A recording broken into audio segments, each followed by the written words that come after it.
Hi, I'm Vanessa Lake, a spiritual death doula, and welcome to Sacred Crossings, where I share stories of spirits I've helped cross over and the lessons they've provided. I write down all my experiences, so I will be consulting my notes to make sure I don't leave out any important parts. As always, I'm sharing this not for the personal details of who's involved, but for the deeper lessons we can all learn about grief, healing, and letting go, because it's not always easy for the living or the departed. So here's what happened today. I was doing a mediumship reading for a client, and I got the female energy of her mom and her grandma. However, it came with a lot of heaviness, sadness. It was the energy of grief, but it felt like it was fresh and it was raw. And that's not the energy of a spirit that's fully at peace and crossed over, into a higher dimension of love and light. That's the difference between the stuck spirits and those that have fully crossed. It's the unfinished, unresolved energy that still feels so fresh.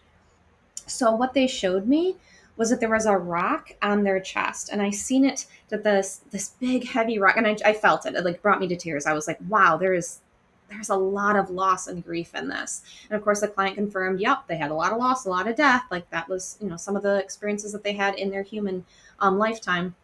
But what was cool is that they showed me the rock, but it had this light beaming out from around it, like it was peeking out, and this light of love was trying to come out. There was so much there to give.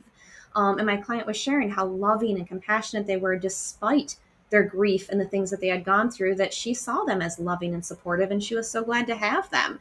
But they saw it as this heavy weight that they weren't able to love fully, and the word that they gave me was limited. They felt limited. Even if she was like, wow, they were loving, they were great people. I'm so glad I had them.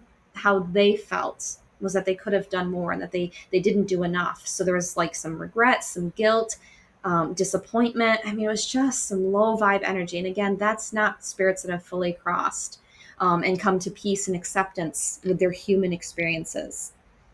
So my client didn't disagree that there was heaviness and there was grief in their life, but she did disagree, and said that they were loving and supportive. She just didn't understand why they could feel this way about themselves, and often we don't understand someone else's perspective. Again, you show up in their life the way that they experience you, and you're like, wow, they're a great, wonderful person, but maybe internally they're like, I'm worthless and I'm not good enough and I didn't do enough, and I could have done better. I mean, we are our own worst critic most of the time, and spirits feel that way too.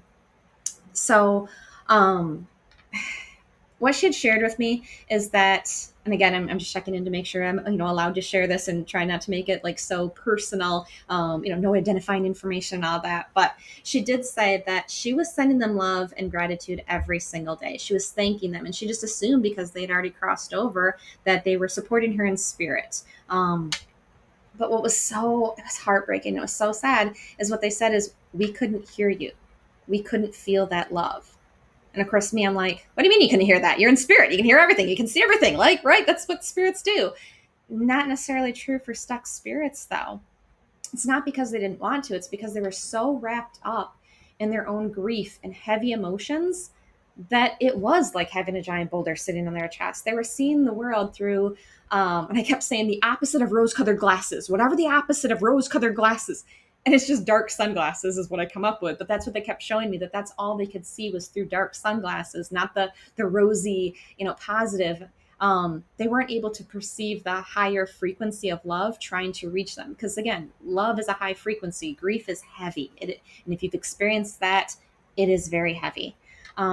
What's really important, and this is the lesson I saw in this, is that that is truth for both sides, the living and spirit.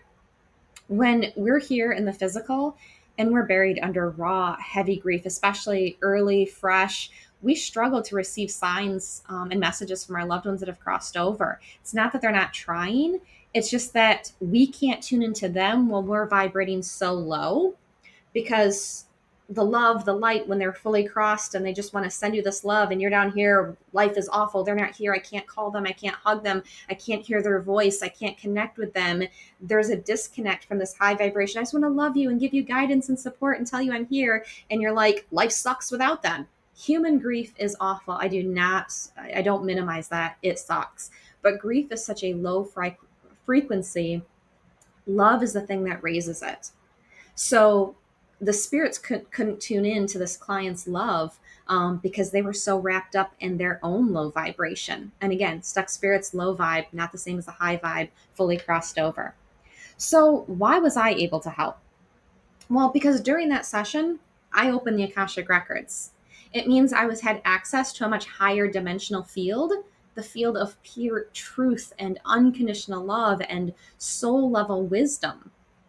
And so when that field is open, it raised the energetic environment of all of us. So the client, me, the spirits, I create like a container of the Akashic field, the higher vibration. And in that higher space, then they could finally perceive the client's love that was always there. And let me tell you, their gratitude when they're like, oh my gosh, you love me? I did enough? Like, you weren't disappointed in me? Like, you're not mad at me? Like, oh, that recognition, that love, that it's absolutely beautiful to feel that, for them to be able to raise the vibration enough to be able to receive that. I did not create the love. I cleared the static so that they could feel it. And that's what's been in the Akashic records, and that higher vibration is like. I served as a bridge. Now, not every medium automatically becomes a bridge for crossing work.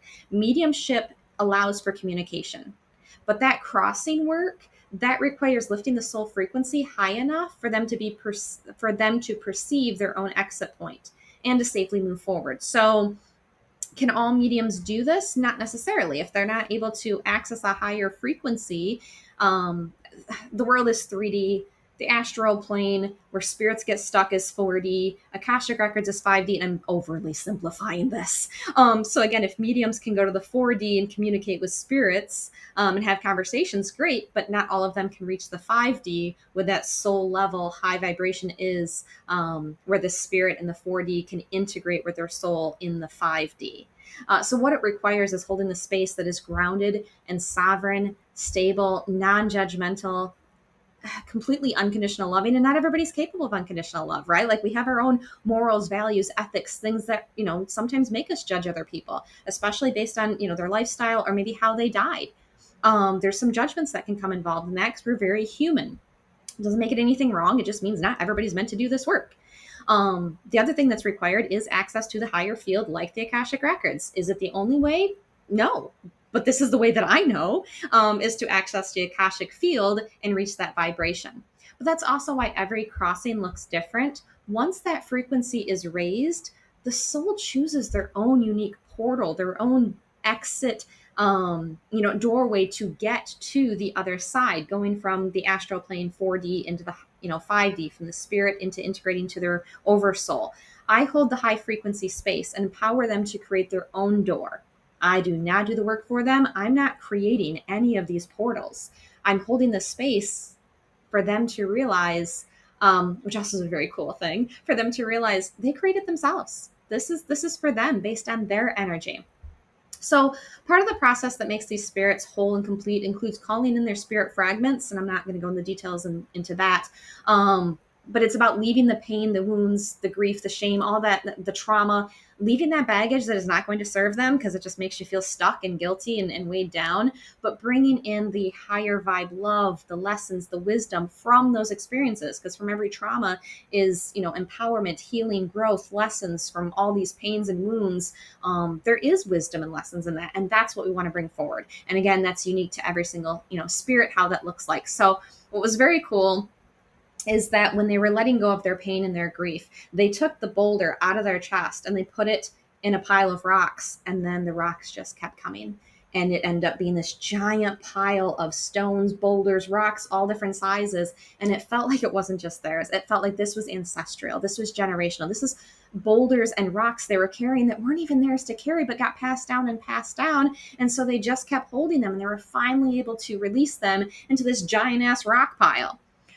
So when we called in the fragments, the love and the lessons, it was so cool because they showed up as little painted pet rocks. Like, I don't know if you, anyways, it's a rock that you paint and you can call it like a pet. Usually give it to kids because they can't kill it. But I couldn't help but laugh because they turned like this entire pile of boulders and they found the positive, which was a pet rock.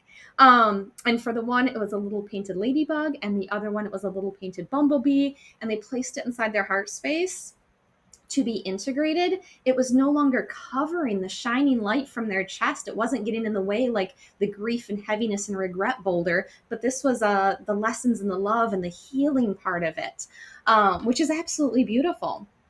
So when they were ready to cross, what they created from their frequency, it was a gazebo, but in the entrance of the gazebo, that's where the white light portal was. It was just clear. I mean, it was all filled in with bright white light. I couldn't see into the gazebo. And once they crossed over, little twinkle lights lit up the roof of the gazebo, which kind of signaled like, yep, they crossed, they're there. And then this is the best part.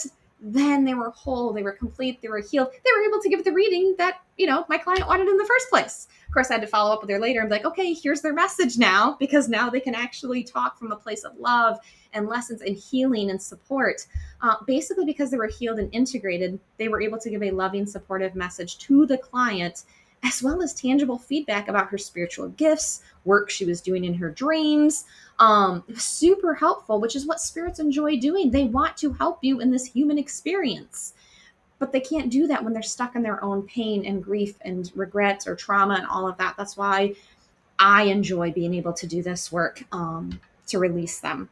So the deeper meaning of this teaching is that many of us living in spirit carry grief that's not fully ours. We carry rocks that are ancestral, generational, cultural, that get passed down. We carry it because we love. We carry it because we don't want to let go. We think if I let go of this grief, I'm letting go of the person. I'm letting go of the love of them. I'm letting go of my attachment. I'm forgetting them. I'm not honoring them. And so sometimes we carry these rocks of heavy grief.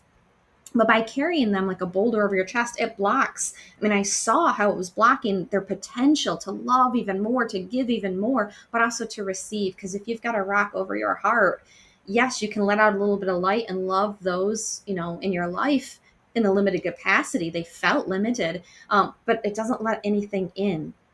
So when we don't put down the rocks in this life, we risk getting stuck in the same patterns after we leave the physical world. But the key is you don't have to wait. You can release the rocks now. You can choose to no longer carry the weight that dims your light.